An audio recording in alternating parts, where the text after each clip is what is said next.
স্বচ্ছ ভারত গড়ার লক্ষ্যে দূরদর্শন কেন্দ্র আগরতলা অফিস প্রাঙ্গণে আজ স্বচ্ছ ভারত অভিযানের শপথ গ্রহণের আয়োজন করা হয়।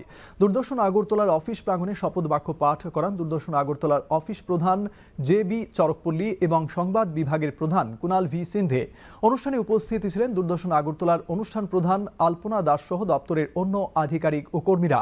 অনুষ্ঠানের মাধ্যমে ব্যক্তিগত সামাজিক জীবনে পরিচ্ছন্নতা বজায় রাখার পাশাপাশি স্বচ্ছ ভারতের বার্তা সমাজের সর্বস্তরে পৌঁছে দেওয়ার আহ্বান জানানো হয়।